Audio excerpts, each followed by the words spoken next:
Bet you weren't expecting this. No, it's the Premier League review. It's back, and I'm back. We're back. For to review the football, lads. Obviously, to review the football. I think it's been a while. I think it's well overdue, and I'm also going to go through. As I go through the matches, I'm going to go through individually how I assess the season of each team in terms of how they're performing. Does that make sense? So we're going to do that now, lads.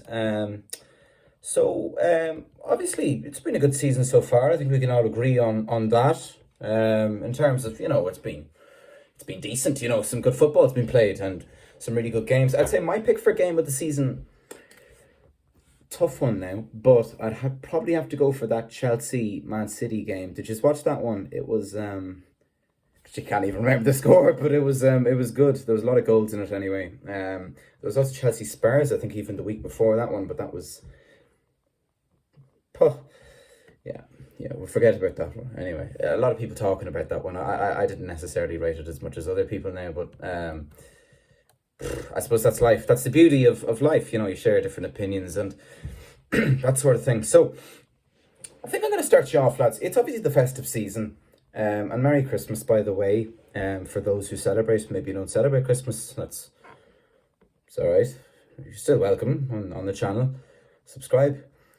So I think we're going to go through game by game.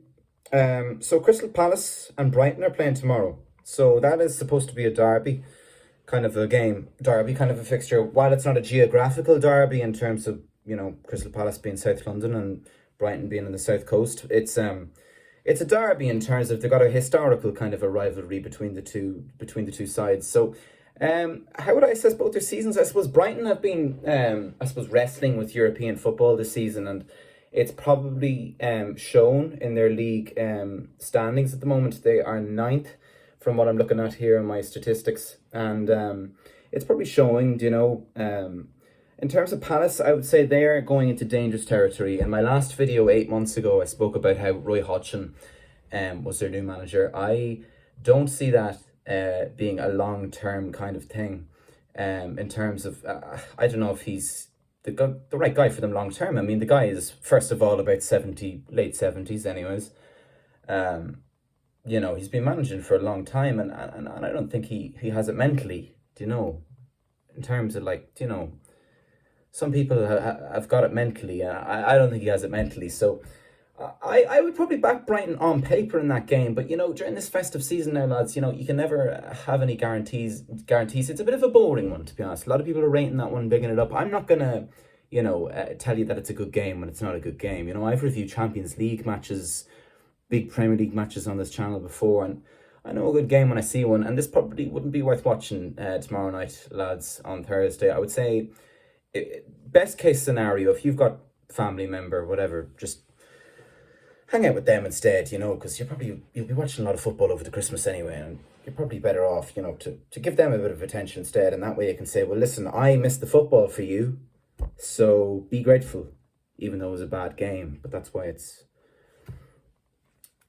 smart. So next up here, we got Aston Villa versus Sheffield United. Now, lads, you want to talk about an upset. If Sheffield United beat Aston Villa at Villa Park, that would be probably the biggest upset this season, I would say. Obviously, Sheffield United recently appointed Chris Wilder as the new manager. That is an interesting appointment. I don't know if I would have even bothered with it. In terms of the three new promoted sides, Luton, Sheffield and Burnley, they look destined to go right back down again. For the first time in a long time in a Premier League season, the three promoted teams are probably going to be the three guys going back down again, in my opinion. And in terms of Villa, believe this or not, lads, I'm going to the pub now and people are saying to me, I back these guys for the league. I'm not joking. There's title talk in Villa Park. They're flying. They're flying, in fairness to them. Do I think they're going to win the league? No, I don't. But top four? Maybe.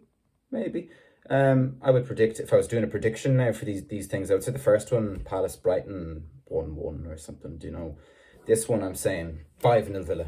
5-0 Villa. I don't think that's even an outrageous thing to say. We saw Sheffield lose 8-0 earlier this season against Newcastle. So, stranger things have happened, West Ham versus Man United. All right, now we're getting our hands dirty, you know. Um, this one is an interesting one because we obviously saw United last week draw 0-0 against Liverpool, and everyone was, do you know, with them. They were bigging them up, I think.